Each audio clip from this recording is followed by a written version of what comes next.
All right, folks, welcome back to Anti-War Radio. I am your host, Scott Horton, and our next guest today is Thomas E. Woods. He's the author of The Politically Incorrect Guide to American History, and he's a senior fellow at the Ludwig von Mises Institute. Welcome to the show. Thanks, Scott. Good to talk to you. I want to play for you this clip real quick from the Republican debate the other night. This is Rudolph Giuliani. Okay. Sir, your question, please. Mrs. Griffin, what do you plan to do about crime in our city?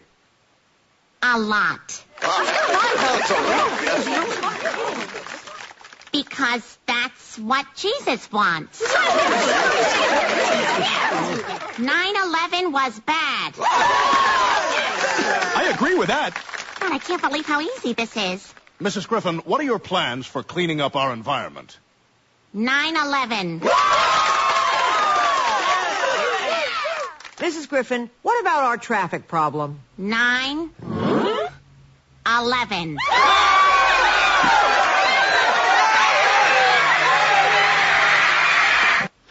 All Sir, right. your question, please. All right, that's it. So, I'm so glad that was Family Guy and not actually Giuliani.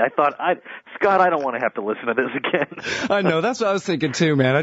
And every time I hear it, I can see his beady little eyes through those glasses too, but really that is how easy it is, and just get up there and wave your bloody shirt and that's it. And the funny thing is that it's not even that Giuliani is just a dolt and doesn't get it. Giuliani is a bright, corrupt guy. I mean, he's very intelligent, so he knows how to exploit, an audience of rubes, basically. He knows the code words. He knows that this was red meat for him, and he knows that no rational thought is necessary or, in fact, allowed. Mm-hmm. Yeah, it's funny. I kind of wish I had a time machine. I could go back and be a fly on the wall and watch this guy convict people in federal court back in the day. I know. You should get Paul Craig Roberts back on, because he'll tell you about Rudy's history as a prosecutor, inventing charges against people. I mean, he's just the way you would think. It's all self-promotion for Rudy. It's not the pursuit of justice or anything like that. He couldn't care less about that. Mm-hmm. I've already trademarked this, so don't anybody rip it off, but I already have a new bumper sticker with a picture of Giuliani on it that says, "I already miss George W. Bush." Yeah, I know it. Here I am missing Clinton. I just can't imagine there could be a time that I could have missed. Remember the good old days of George W. Bush, when we had only one or two crazy wars. Yeah. Wow. Yeah, and, I just spent the last hour talking with Michael Scheuer, so I don't think we really need to completely beat to death the actual argument they were having. But at the end of the day, basically the deal is Ron Paul was right, that the reason Al-Qaeda even exists and has followers and attacked the United States on September 11th is that American foreign policy is a significant contributing factor to that. And Rudolph Giuliani was not just wrong, but portrayed himself as an absolute idiot when he declared that he'd never even heard that before. Right, I know. I mean, of course, there are whole books on this. I mean, anybody who studies international affairs knows about it. So, in effect, if anyone had really been listening to what he's saying, he's in effect saying, I am woefully unqualified to serve as president. I don't even know basic concepts when it comes to international relations. But one interesting thing of the many things that have happened in the wake of this debate involves what happened in Michigan. I don't know if you've mentioned this or not, but you're probably familiar with the chairman of the Michigan GOP threatening to go to the RNC and start spreading a petition around to top Republicans to get Ron Paul ousted from all future debates because of his comments on 9/11. Now, two things to say about this. I mean, number one, the Michigan GOP apparently has no problem with candidates who flout Republican positions on every issue you can imagine. That's fine. But if you're against the war, along with 70% of Americans, well, then that's completely unthinkable. But the beautiful thing is the Michigan GOP offices have been so bombarded with calls, not only by Ron Paul supporters, but just by people who believe in, simple fairness and common sense. They've been bombarded with calls, emails, faxes, to the point where yesterday they had to send employees home in the middle of the day. They could not function. They had to unplug the phones. The guy's BlackBerry is full of messages. So that today somebody emailed to tell me that he called the Michigan GOP to protest this unbelievable outrage against Ron Paul and was told that the chairman has decided to drop his campaign against Ron Paul. I don't think the guy had any idea what he was going to unleash when he threatened to do that. No idea whatsoever. Right, and just think about what that reveals. If it had been Mike Huckabee or Duncan Hunter or somebody who had said something unpopular and had been, they were attempting to marginalize one of them. There's no grassroots support like that for people like them. Right. I mean, to me, that really says something. And the accusation that Ron Paul's campaign or supporters of Ron Paul stack these internet votes or text message votes or whatever, that, as a lot of people have pointed out, that requires me to believe that John McCain, with a war chest, larger than the GNP of some countries, has never thought to try to manipulate a Paul or something. Right. But what's really interesting is that, well, why is it then, even if I assume that that's true, which I don't, but even if I did, what does that tell us about Ron Paul and the depth of the support for him? That people actually feel passionate enough about him to bother, whereas nobody seems to say, you know what, I got to drop everything and vote for Tommy Thompson in this poll. I mean, why is that? Right. There's an unanswered question, I think, that deserves to be considered. Right. And I don't know what the numbers are. I guess if you somehow, mail the copy of a Republic, if you can keep it, by Ron Paul to everybody in America, he might not win over everybody. Maybe he'd only win over 10 or 15 or 20% or something like that. But if his ideas could have get a fair hearing, then it would be much more interesting. And it's Scott. There was a news report. It shows that 20% or the 15 or 20% that do agree realize, wow, this guy is really something special. This is not Duncan Hunter or Tommy Thompson up there. Right. This guy, as Lou Rockwell says, is the best congressman in American history. Period. Yeah, there's no question about it. He's obviously not a hack. He obviously believes what he's saying. He can't be bought. Even people on the left, I think, can look at this guy and say, I may not agree with him on everything, but he's obviously got far more integrity than anybody running on the Democratic side. Even Obama, who sounds like an anti-war candidate, you read between the lines of what he says, and in effect, very little would change under him. I mean, you'd have to be terminally naive to believe otherwise. But with Ron Paul, well, he really would be able to turn around and do some good. I thought it was very interesting, by the way, when the New York Times wrote this big piece on Giuliani, and they did not mention Ron Paul's name. They said Giuliani had this very good response when, I kid you not, another debater made some comments on 9/11. And the rest of the article goes on and on about Giuliani, another debater. So Ron Paul doesn't even get a mention, even though he's the source of the controversy. So it's almost as if the New York Times isn't even trying to seem impartial, or it's so obvious. When they pull a stunt like that, in effect they're saying, well, we have approved Giuliani for you people. If you want Giuliani, we could live with that, but we haven't approved Ron Paul. The New York Times doesn't want Ron Paul, so we're not going to mention him. It's just almost eerie what's going on. I mean, am I living in an Orwell novel, or am I maybe living in a Kafka novel? I can't decide. Yeah, it's one of the two. And you're right. I mean, they, at the end of the day, Madison's structure allows for us to just go ahead and support Ron Paul anyway. We can all vote for him no matter how much money we have or don't have. But the way it's set up is that the top fundraisers, the people who are on Lockheed's payroll, basically, the military-industrial complex and other special interests like that, they bankroll the major candidates. And in the mass media, they don't make any secret whatsoever of the idea. I mean, it's not even subtle. I mean, they will tell you in one sentence, America is the greatest democracy that ever existed, et cetera, et cetera.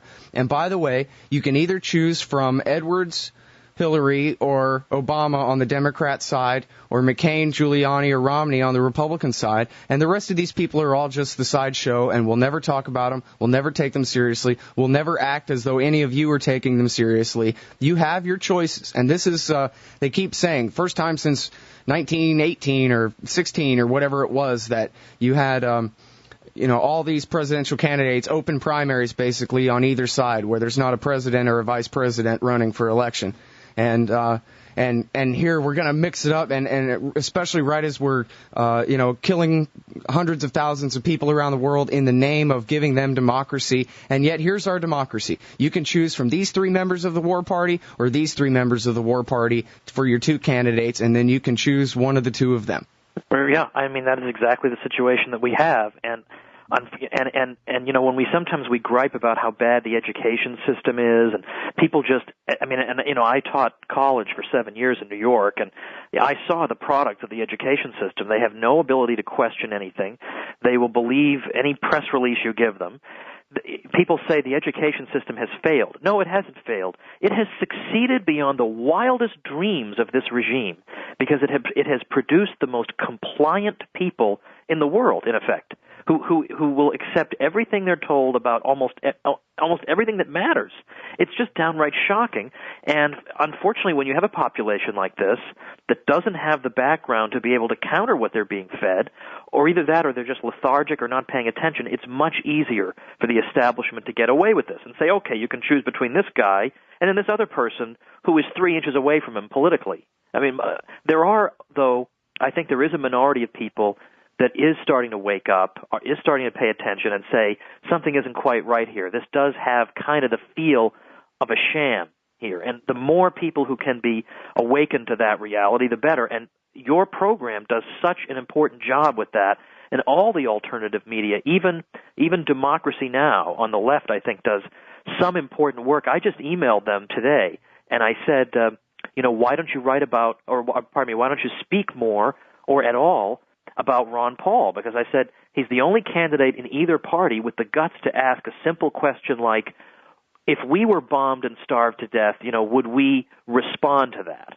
And I said, the mainstream media only wants to distort this guy, isn't telling the truth about stories the mainstreamers mangle or ignore, the whole point of your existence. Now, maybe they'll follow up on this, maybe not, but if they don't, then they just don't know a good story when they see it, because you're not going to get another Ron Paul for an awfully long time. Mm-hmm. And, it's funny, you talk about how unable or unwilling the American people are to question these things.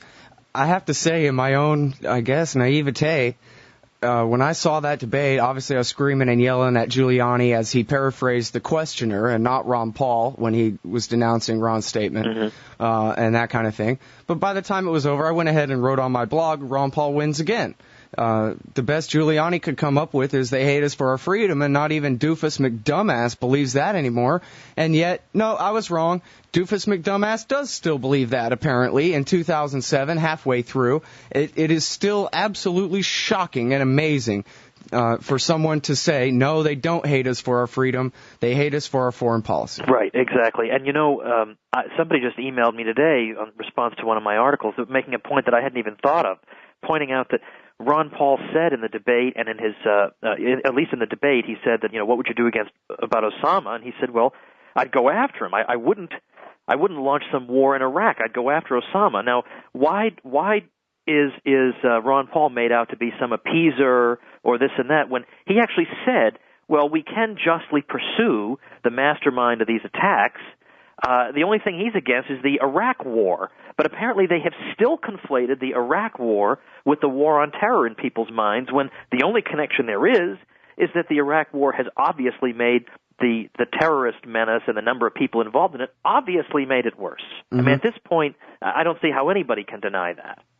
Right, and it's interesting that you bring that up today. We're featuring on antiwar.com Bush's Tora Bora Bull by Paul Sperry, and it's about how George Bush refused to carry out the mission that Ron Paul and the rest of the Congress, with only one exception in the House of Representatives, authorized him to carry out, and that was to get bin Laden and the people responsible for the attack. And it is absolutely clear, and I don't know if you saw this article yet today, Thomas Woods, but it's up there on antiwar.com. It's called Bush's Tora Bora Bull, and it's about how the goal of the invasion of Afghanistan was to overthrow the Taliban and create a new government. It's direct quotes from military guys saying catching al-Qaeda, killing al-Qaeda, bombing al-Qaeda, catching bin Laden is not our mission. Our mission is to fight the Taliban, who, by the way, tried to warn us of the impending attack 2 weeks before, and to let Osama bin Laden go.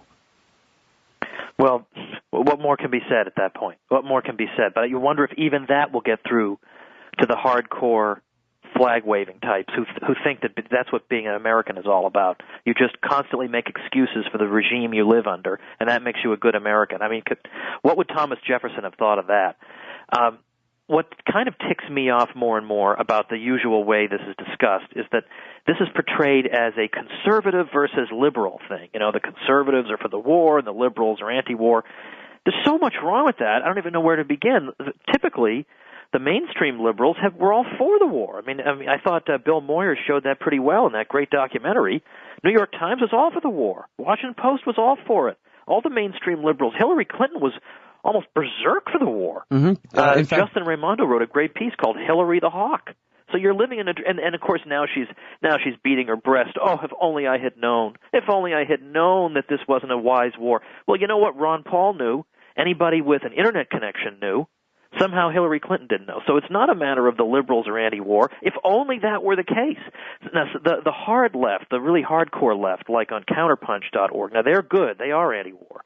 And then meanwhile, the conservatives, I have an article on LouRockwell.com today showing that Russell Kirk, who is arguably the founder of American conservative thinking in America after World War II, Russell Kirk was anti-war. Before he died in 1994, he had an opportunity to live through the first Persian Gulf War, and you should read what he has to say about it. He's absolutely withering on this. In private conversation, Russell Kirk, the founder of the modern conservative movement in America, said George H.W. Bush should be strung up on the White House lawn as a war criminal. Now, what would the people at National Review and the Weekly Standard have to say about that? Yeah, exactly. And in fact, well, I have your article open here in front of me. I want to read a quote out of that. But first, tell me a little bit about Russell Kirk and the foundations of the modern American conservative movement after World War II. Who is this guy Kirk for the young people in the Chaos audience? Right. Well, Kirk is probably considered to be one of the three key traditional conservatives. And I'm taking this from George Nash, who wrote a great book on the history of conservatism in America, and he identified Russell Kirk, Richard Weaver, and Robert Nisbet. And I've shown elsewhere that Weaver and Nisbet were also anti-militarist. So it's not just Kirk. Early on in Kirk's writings, he condemned the military draft, for example. But Kirk was a scholar of some renown, but he's particularly known among conservatives because he wrote a book in 1953 called The Conservative Mind. And it has gone through, 6 or 8 editions by now, and it's sort of considered to be the book that a young conservative should read, The Conservative Mind. And he wrote for National Review for many years, and Modern Age, and all the sort of typical conservative-type outlets. So he's respected by everybody, and to this day, almost any conservative foundation will honor him or hold conferences talking about his thought. But as I show in the article, they don't want to talk about his foreign policy views. And so if they're having a Kirk conference and you raise your hand in the back of the auditorium and you say, well, what about Kirk's opposition to the Persian Gulf War? They'll pretty much all stand there, pulling at their collars, clearing their throats, looking for the exit. Nobody wants to bring this up. But to me, I would say it's pretty relevant because is Russell Kirk a liberal? No. In fact, he's probably the most illustrious conservative you can think of intellectually here that we have. And yet, National Review a few years ago, you remember, wrote this article condemning people like Pat Buchanan and Sam Francis and so on as unpatriotic conservatives because they oppose the regime. That makes you unpatriotic because you're against the gang in the White House. Well, my question is, you're going to call Russell Kirk an unpatriotic conservative? Is Russell Kirk not good enough for National Review? I mean, give me a break, right?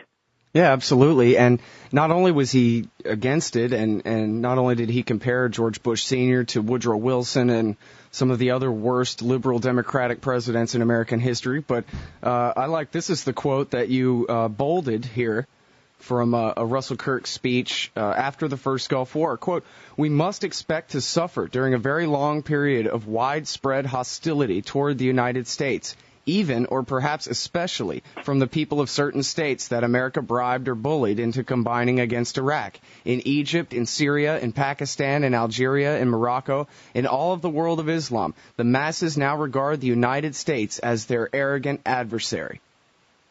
Yeah, there it is now. So what I go on to say there is that, well, I guess I guess to the propagandized automatons out there, this means Russell Kirk is blaming America for terrorism. I mean, again, only an imbecile could possibly interpret it that way. If you have an IQ above 50, you understand he's simply saying that if you want to run around the world playing empire, people might get upset at that. That's all. They don't get starved to death and sanctioned and bombed and sit around thinking, my gosh, what a shame that we have so displeased the U.S. government. Some of them actually get angry the way we would get angry.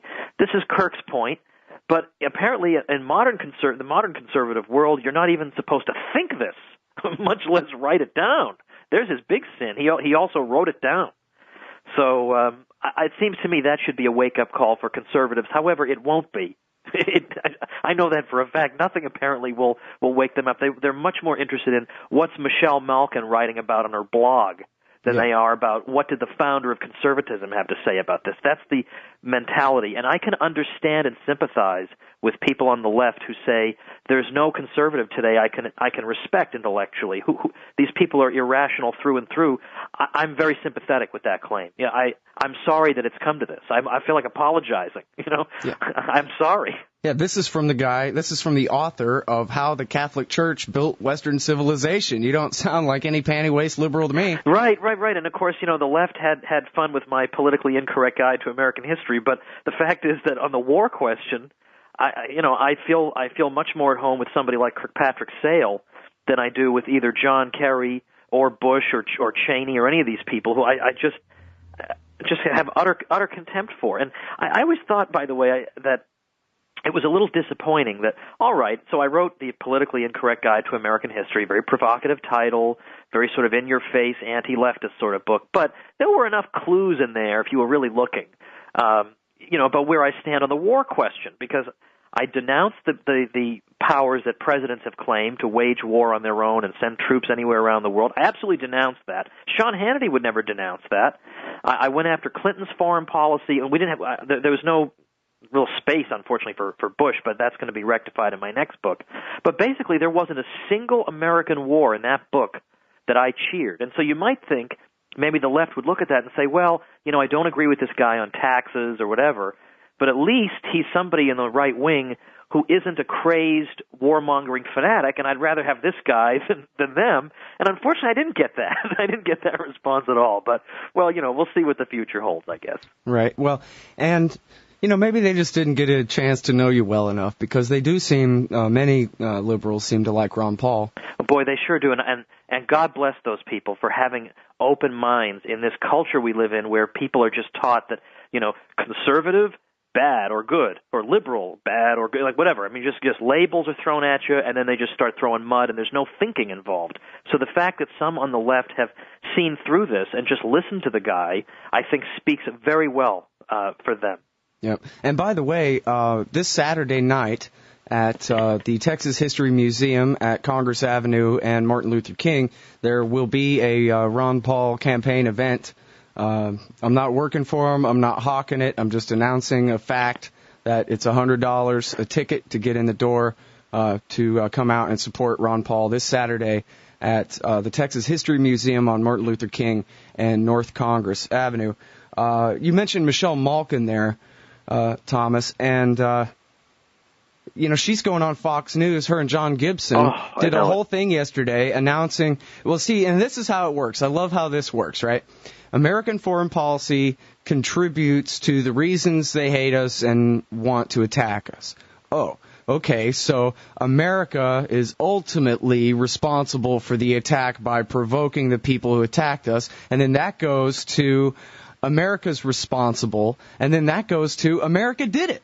And so by the time Michelle Malkin goes on the John Gibson show yesterday on Fox News, there it was that Ron Paul is a 9/11 conspiracy theorist who thinks that Dick Cheney shot a missile at the Pentagon and the rest of this ridiculous crap, when that's the furthest thing from what he said. And in fact, as you pointed out, he explicitly said, I think the military's mission ought to be to find bin Laden and kill him. Right.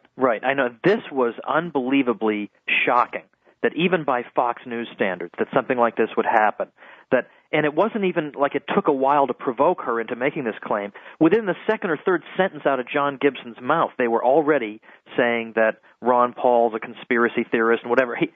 I mean, he obviously isn't. He's never said that. He's said, no, I dismiss these theories. I believe that we were attacked the way the story goes, and we have to go after bin Laden. He's never said any of these things. This was just it was such a blatant lie that I think they probably figured that nobody would think that they would lie that blatantly. You know, like maybe they would distort a statistic here and there, but would they ever actually say the exact opposite? I mean, the exact opposite of the truth, but that is exactly what happened. And I have to say, and give them credit, there's a left-wing media watchdog group called Media Matters. Now, I say this, I'm not a supporter of theirs. They've been pretty mean to me in the past, as a matter of fact, but I'll give them credit where it's due.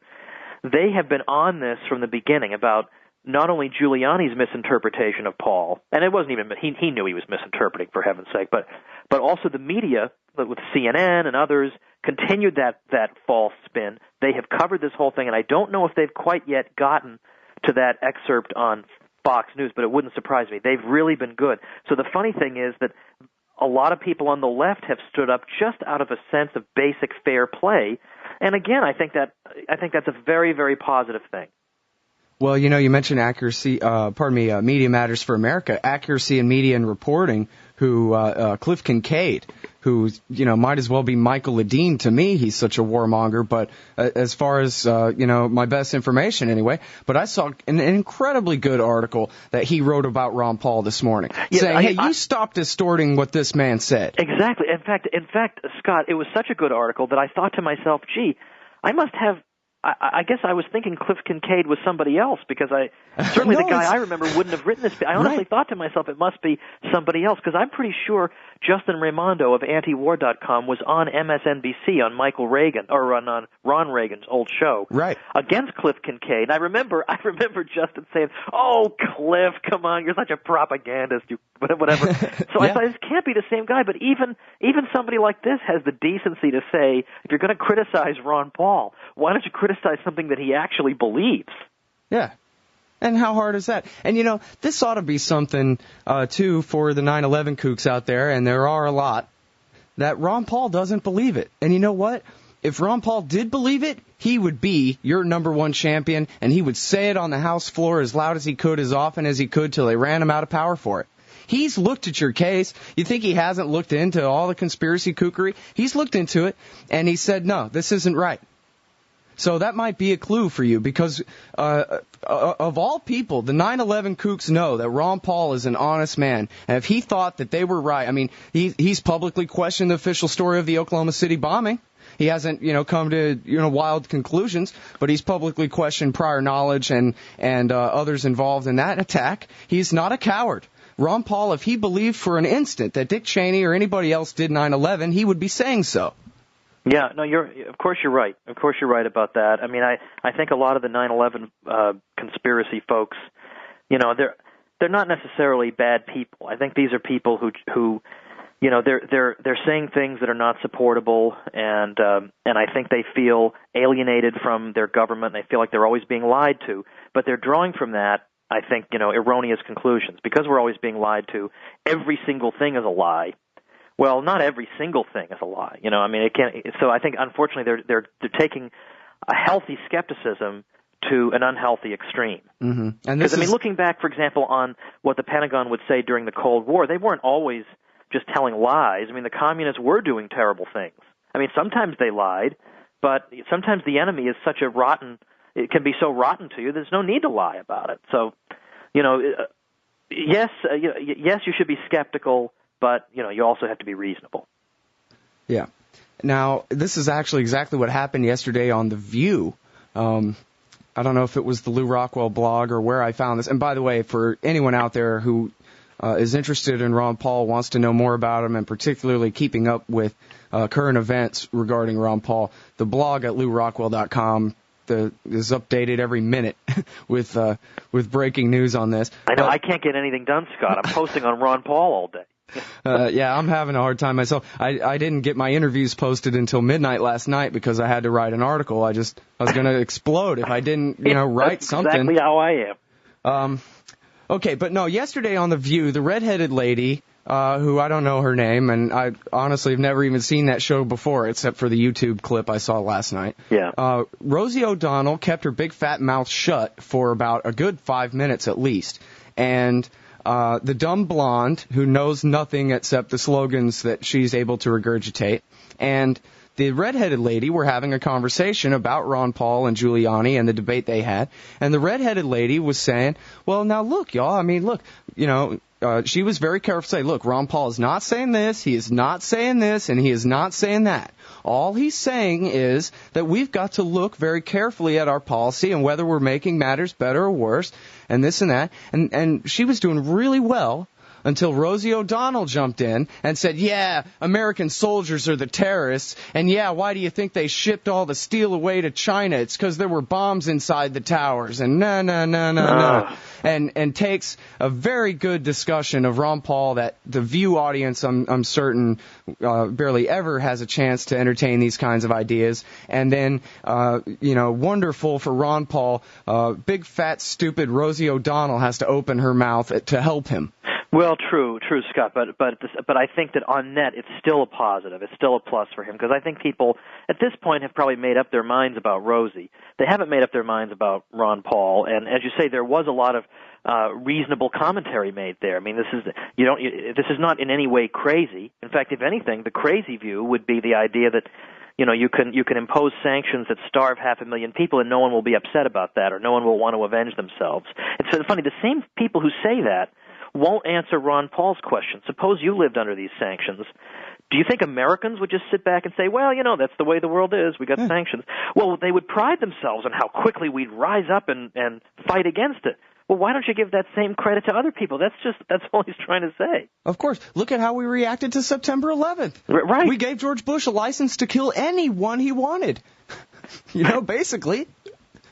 And, yeah, and it's actually funny. There's a fake news reporter on the Daily Show named Asif Mamvi, and he's the best one. He's absolutely hilarious. And when Condoleezza Rice said, "Oh, look what's happening in Lebanon. Yeah, it's a bad day, but it's also an enormous opportunity. These are the birth pangs of a new Middle East, etc." He did a report, quote unquote, live from Baghdad for Jon Stewart, where he said, "Yeah, he's speaking as an average Iraqi, and says, yeah, we look at all these daily bombings that go on around here all day, the bodies stacked up on the side of the road, and never seeing our family members again or even knowing what happened to them. And we think, well, basically like you people thought of September 11th. A bad day, but a great opportunity, right?" And Jon Stewart goes, "Huh? No, I'm sorry, that's not how we look at September 11th at all." And he just kind of shrugs and goes, "Oh, I don't know." Yeah, that's how we look at it. No, that's absolutely perfect. That's absolutely perfect. But it's good that you raised the Daily Show issue because I've been a little disappointed that why would Ron Paul not be a perfect guest for that show, right? He's a maverick. Right. He's given an anti-war message. He's obviously speaking common sense, and he's speaking to the very people that Colbert would have made mincemeat out of. What's the problem? Is it because he's a libertarian? I mean, why? I don't see why he wouldn't have been on the next day or as soon as possible. Right. And they didn't even cover it, actually. Neither of those shows, in their coverage of the debate, they talked about torture, but they didn't even bring up the biggest highlight of the debate at all. Yeah, people need to keep... I've heard that the Comedy Central boards are flooded with people saying, this is the most obvious news item for your show in maybe a year. Why are you not pursuing this? I mean, something does not add up here. Why would you not immediately pursue this? It's a fascinating issue. Somebody finally tells the truth to the American people. I mean, maybe Jon Stewart wants to have a monopoly on telling the truth to the American people, but surely we can have a second person, right? Come on the show. Right. So let's see. Let's see what we can do about that, if anything.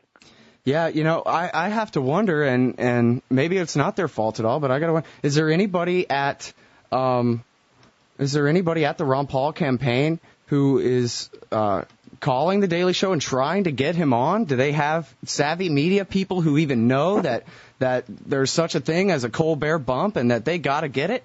Yeah, it's a good question. I mean, I know a few people in his office, but I don't know the people running the campaign.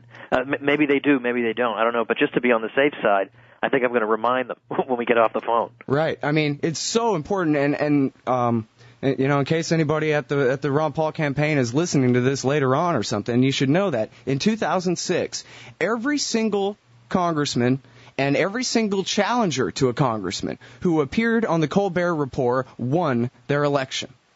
I did not know that. That is important. And believe me, Colbert pointed it out.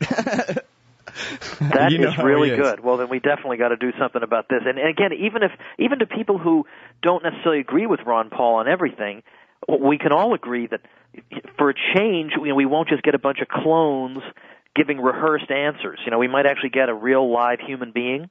That's worth doing. And also, frankly, the fact is that, sure, Ron Paul wants to scale back this and cut that, but on his own authority as president, he can't really do those things. He needs the consent of Congress. But what he can do is precisely the thing that unites true left and true right, which is he can keep the country out of war, because lately that's what presidents have been doing on their own. They have been conducting foreign policy on their own. He can keep us out of war.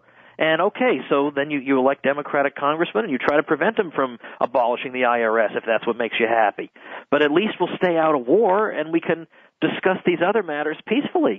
Step one is we got to stay out of all these unnecessary wars. Absolutely. I actually just wrote an article titled "Drop Everything and Stop This War" for Will Grigg's new magazine, The Right Source Online. We can argue about abortion and schools and the Border Patrol and everything else in the whole world. There are a million issues, Social Security. Let's have a good... I can't wait, actually. I really can't wait, Thomas E. Woods, Jr. from the Ludwig von Mises Institute, to have you on to talk about Social Security and what's to be done with it. And I think that'll be a very important discussion. Let's have it in a year or two when this bogus war has come to an end. Yeah, I couldn't agree more. And I agree with Lou Rockwell that people who are on the right, so to speak, where I consider myself to be, we should extend a certain rhetorical tolerance to people on the left who are anti-war over this issue. But I would hope that would be reciprocated. I mean, look, we have a lot to gripe at each other about. But as you say, this is the issue of our time, and enough's enough. Let's see what we can do to bring it to a happy conclusion. Yeah, absolutely. And now I'm sitting here Googling around trying to... Oh, I did find it. Hey, listen right here. I got that clip of Asif Mamvi here. You're going to love this. Okay. I was going to ask you about World War II, but we don't have time to get into all that. I hope I have QuickTime installed. Oh, God, I guess I can't play Oh, that's a shame. Well, wait, maybe I can. Let me try it one more time. What the hell? Nope. Okay, I guess I will ask you about World War II. You're a conservative kind of guy, somewhat on the right. You think America shouldn't have gotten involved in World War II? Make your 3-minute case. Oh, for heaven's sake, Scott! This is Come on, you can do it in 3 minutes. If I can, you can. No, it's very hard. Well, this is almost an impossible issue to discuss because instantly you're accused of being, unsympathetic to the plight of the Jews who perished in the millions. Even with the American intervention, I might add, there are a lot of historians who argue there were other ways of resolving this matter, or Europe responding earlier, or this or that, or simply just not giving lend-lease aid to the Soviet Union, for heaven's sake. I mean, let the Red Army get bogged down a little bit, and so that when the war is over, you don't have a Stalinist-controlled Eastern Europe. I mean, the fact is that at the end of the war, Czechoslovakia, we had presumably gone to war to help defend, and Poland, well, Czechoslovakia didn't become full-fledged communist till about 48, but Poland's a communist country. I mean, yes, obviously any civilized person is glad that the Nazis are gone, but I mean, you're going to tell me that there was no alternative to a so-called solution that brings 50 million deaths. I mean, there's no solution to this other than that. And beyond that, I mean, if you're going to complain about the military-industrial complex and it's got this terrible hold on our society, well, you know what? Where did it come from? Where did it originate? And it originated in World War II. So if you want to be politically correct and fashionable and get invited to all the fancy cocktail parties, well, you can talk about how glorious and wonderful it is to go engage in total war and draft millions of people from your population and send them over there and all that. But the fact is that did more than everything else in American history put together to build up the military-industrial complex that now apparently can never be dismantled. Can never be dismantled. So my view would have been give no support to anybody in the conflict, let it get bogged down, and it seems to me that given that the United States was obviously not in any danger, then you see what's what. But ultimately, I mean, Hitler did pretty much what he wanted to do in terms of slaughtering people, regardless of what happened.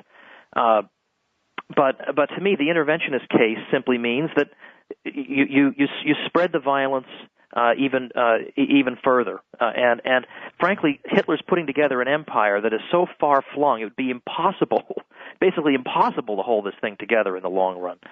So, I mean, these are just very, very scattered thoughts off the top of my head, but when I look at the fact that American society was permanently changed by this thing, and the power that the government got over the whole society, and the entrenched nature of the military-industrial complex, I can't just join in and say this was a glorious, good war. Even if clearly good things did come out of it, the fact is we are still saddled with the consequences of this thing.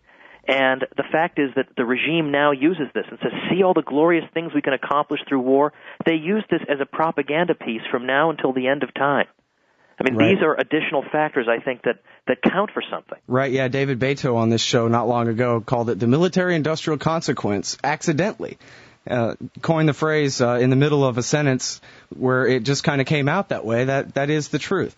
We fought the glorious war against pure evil and turned ourselves into an empire, and apparently we can't ever turn it back again. And in fact, and it's worth noting, by the way, that Harry Truman was not exactly an extremist, and his view was, you let the totalitarian powers battle it out, and you say, hallelujah, that they're doing it. Right, and that's what Hoover said. Stay the heck out of that. That's what Hoover said, too. Let them fight. Right, and nobody's saying, or no normal person is saying Hoover is insensitive or whatever. I mean, no normal person is saying that. He's a statesman in retirement who's thinking about the real world consequences of all this. All right. We're all out of time. We're, in fact, a minute over, and I expect to be kicked off of here any time. So, okay. Everyone, Thomas E. Woods, Jr. is a senior fellow at the Ludwig von Mises Institute. He wrote How the Catholic Church Built Western Civilization and the Politically Incorrect Guide to American History. And if you hang on the phone right there, I found the clip. So here's that clip from The Daily Show if we don't get kicked off the air here first. This has been Anti-War Radio. See y'all back here Monday. Welcome back to the show. Ladies and gentlemen, the carnage in Iraq, Israel, Lebanon, it's almost beyond imagination. A lot of people feel that we're spiraling towards a much larger regional war. But does the inevitable mushroom cloud have a silver lining? Every crisis has within it danger, but every crisis also has within it opportunity. And this president is determined to seize opportunities. This is a moment of intense conflict in the Middle East. Yet our aim is to turn it into a moment of opportunity. What we're seeing here, in a sense, is the birth pangs of a new Middle East. Birth pangs. For some perspective on how these comments are being viewed in the Middle East, we're lucky enough to be joined by an expert in Middle Eastern affairs, an experienced journalist from the region who can bring us a unique perspective for less than half the price of an American reporter. He is Asif Manvi. He joins us from Beirut. Thank you for joining us. Asif, thank you for joining us. Do the people of the Middle East share this administration's clearly more optimistic view of the conflict? Oh, absolutely, John. It's not often that an entire region is given this kind of chance. Every day, the cafes and outdoor markets of the Middle East explode in anticipation.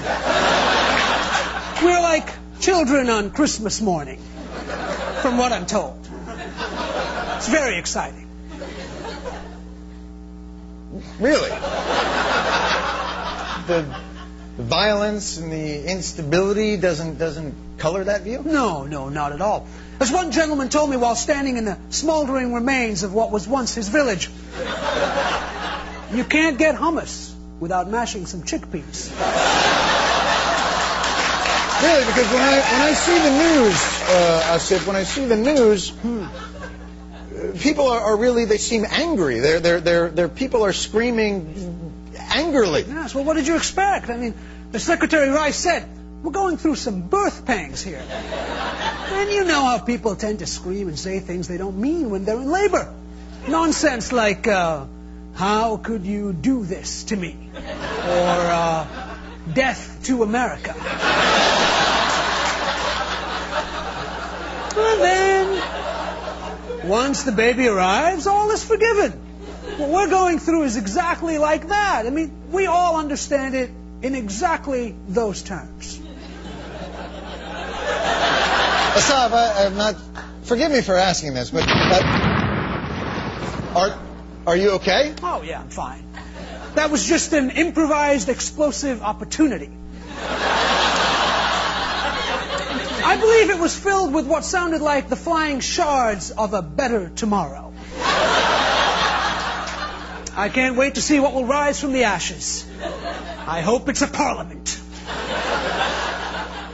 There's no resentment there that these changes that are being brought were perhaps foisted upon this region? No, not at all. Over the years, we've grown accustomed to thinking of ourselves as you think of us.